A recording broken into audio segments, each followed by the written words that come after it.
Hey, welcome to Coaching with Tally. Today we are talking about your self-care. We're looking at the habits that you have in your life that lead to self-care. So here's a quote for you. If you don't make time for your wellness, you will be forced to make time for your illness. So we can do it. We're gonna do self-care in one way or another. We're either gonna do it on the preventative side or we're gonna do it on the reactive side. Self-care is essential for you creating a life that you love living. Today, we are going through the 7 Habits of Highly Effective People by Stephen Covey.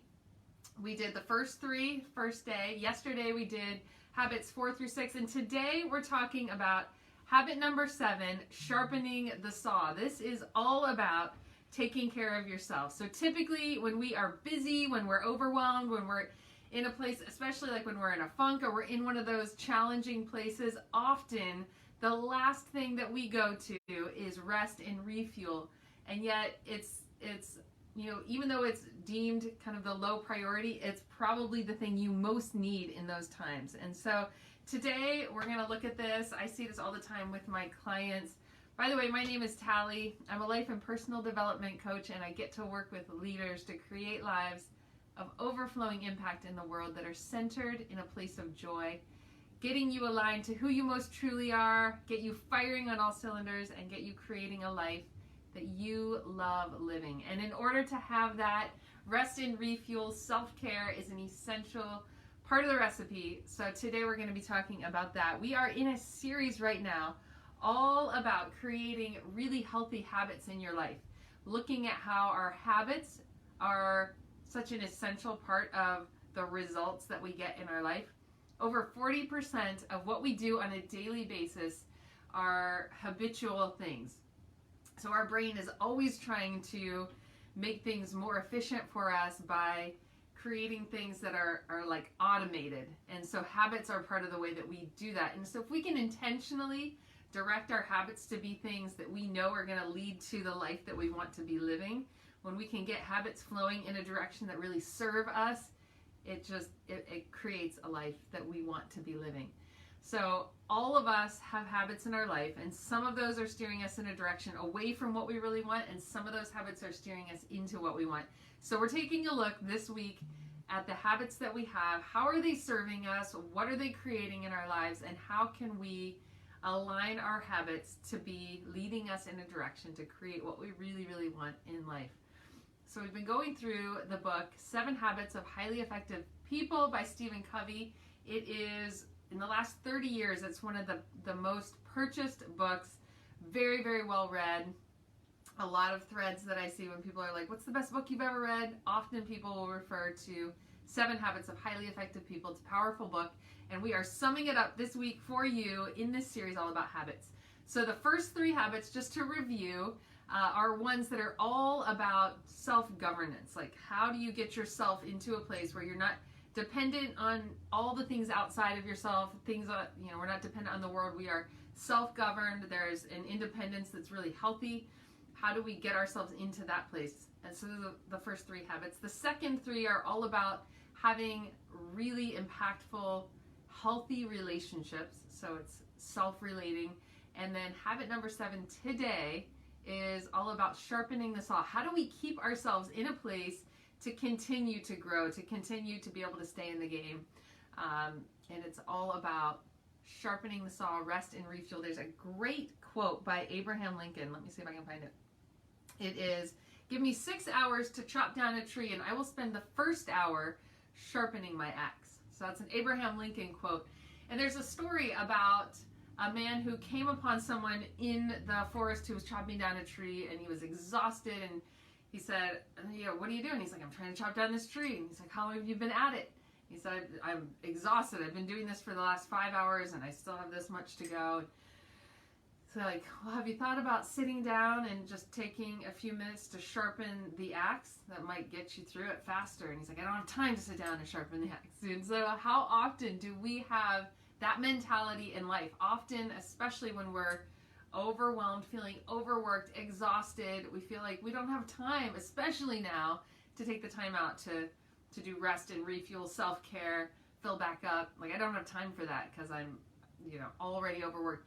And yet it is the thing that would cause us to get through whatever it is so much more efficiently, so much faster. There's a quote in a book that I use a lot, especially on my retreats that I lead. It's a book called Sabbath, and he says, let me think how he says it.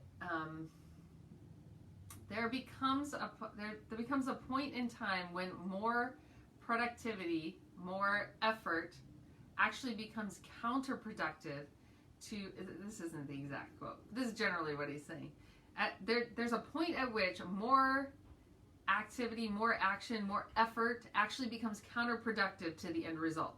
And so it's like finding that line where you work really hard, and yet if you don't have the rest and the refuel, the time to fill back up, you actually become counterproductive.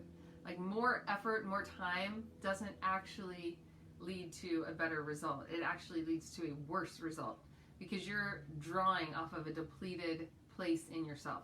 You're trying to drive a car on fumes.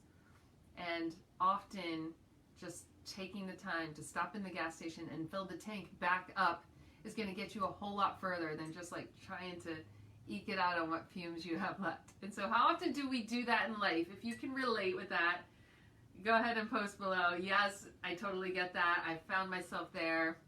How many of you can relate with pushing harder when you're at that point of exhaustion rather than going, okay, this is where I need to take the time to fill back up. And if we can create habits in our life where we regularly are putting into our schedule rest and refuel, it's going to get us so much further, so much faster. When we take the time to fill back up, this is one of the 8 areas that I really, really work on with my clients. 8 key areas in life. So we break life up into 8 critical areas to look at, to have our eye on, to get clear on what our vision is. And one of those 8 areas is rest and refuel. And I work with a lot of high achievers, and I find that this is the one that often is low. And actually, this is one of the big things that brings them to me, because they're like, man, I'm doing all this. I have so much success in so many different areas, and yet there's something missing. There is a part of me that it's not fulfilled. There's a part of me that just feels like, what am I doing this all for? And often when they come in and we do a life wheel assessment, rest and refuel is really low for them. And so when we start looking at what are the things that really fill you up, what are the things that create joy in your life, what are the things that give you energy, like when you get done doing this thing, you feel refueled, you feel energized, you feel excited. What are those things that do that for you? For some people, it's different hobbies.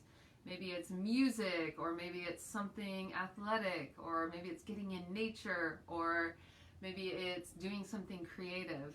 So what are the things for you today? I just want to ask you, what are the things for you that fill you up? My very first life coach, Chet Scott, had us do a love tos list, is what he called it. And I still use this with my clients today because it's so important to know what are the things that fill you up, what are the things that give you joy, so that you can be intentional to create habits of putting that into your week, into maybe it's a little bit each day, maybe it's you take a larger time out once a week, maybe it's both. Maybe it's like quarterly getaways where you do your own private retreat and you just get away for 24 hours. Or maybe it's once a year, like I have clients that come and do a vision board retreat with me once a year at the beginning of the year, just get really clear about what is it that I'm creating. Or, what is it for you? What are the rhythms that have worked for you in the past to fill you up? And how can you implement one or multiple of those into your life regularly? So I just want you to come up with one thing that feels really effective that you're not currently doing right now that would really make a difference for you in filling back up. Is it something you're going to put on your calendar every week? Like every weekend I'm going to make time for myself to do this thing. Or is it maybe implementing something every morning?